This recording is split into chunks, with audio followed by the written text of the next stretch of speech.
அனைவருக்கும் வணக்கம். என் லைஃப்பில் இந்த மாதிரி ஒரு பெயின்ஃபுல்லான ஒரு சுச்சுவேஷனை நான் ஃபேஸ் பண்ணதே கிடையாது. மனசு முழுக்க வலி வலி மட்டும்தான். இந்த சுற்றுப்பயணத்தில் என்னென்ன மக்கள் பார்க்க வராங்க, அதுக்கு ஒரே ஒரு காரணம் தான் அவங்க என் மேலே வச்சிருக்கிற அன்பும் பாசம். அந்த அன்புக்கும் பாசத்துக்கும் நான் எப்பவும் கடமைப்பட்டிருக்கிறேன். அதனால தான் இந்த சுற்றுப்பயணத்தில் மற்ற எல்லா விஷயங்களையும் தாண்டி மக்களுடைய சேஃப்டி, அதில் எந்த காம்ப்ரமைஸும் பண்ணிடக்கூடாதுன்றதுக்காக தான் அது என் மனசில் ரொம்ப ஆழமாக இருக்கும் அந்த எண்ணம்.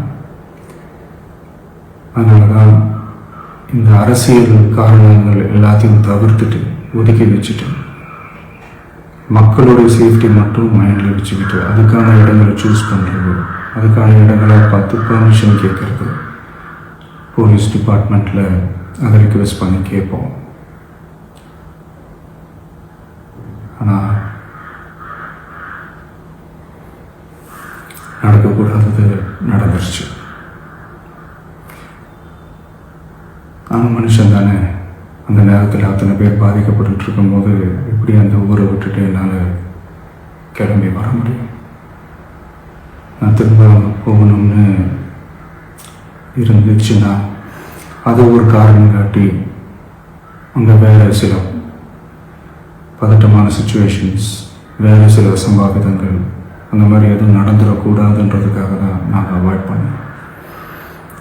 இந்த நேரத்தில் சொந்தங்களை இழந்து தவிக்கிற அத்தனை குடும்பங்களுக்கும் என்னுடைய ஆழ்ந்த இரங்கலை தெரிவிச்சுக்கிறேன். எனக்கு தெரியும், என்ன சொன்னாலும் இது ஈடையாகாதுன்னு எனக்கு தெரியும்.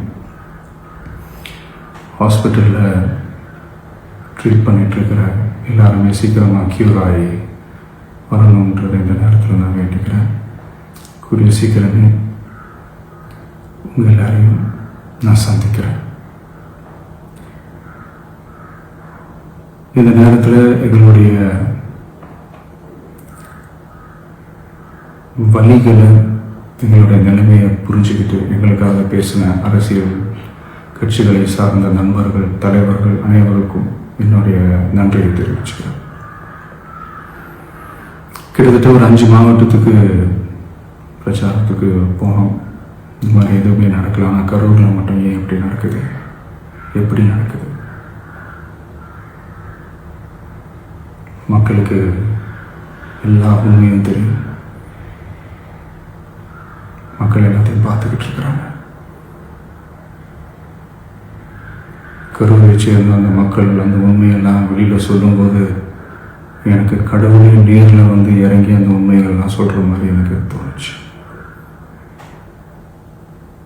சீக்கிரமே எல்லா உண்மைகளும் வெளியில் வரும்.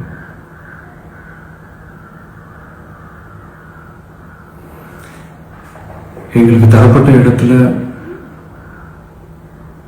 நாங்கள் போய் அந்த ஸ்பாட்டில் இருந்து நாங்கள் பேசிட்டு வந்தோம். அதை தாண்டி எந்த தவறும் எங்கள் சைடில் நாங்கள் எதுவுமே செய்யலை. பட் இருந்தாலும் எங்கள் கட்சியை சேர்ந்த நிர்வாகிகள், தோழர்கள் மேலே எஃப்ஐஆர், அது மட்டும் இல்லை சோஷியல் மீடியாவை சேர்ந்த நண்பர்கள், தோழர்கள் அவங்க மேலே எஃப்ஐஆர்லாம் போட்டு பிடிச்சிட்டு இருக்கிறாங்க.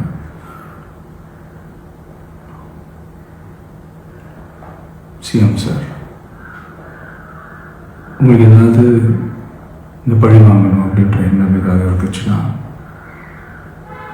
என்ன வேணாலும் பண்ணுங்க. அவங்க மேலே கை வைக்காதீங்க. நான் ஒன்று வீட்டில் இருப்பேன், இல்லை நான் ஆஃபீஸில் இருப்பேன். என்ன வேணாலும் செய்யுங்க. நண்பர்களே, தோழர்களே, நம்மளோட அரசியல் பயணம் இன்னும் ஸ்ட்ராங்காக, இன்னும் தைரியத்தோட கண்டினியூ ஆகும்.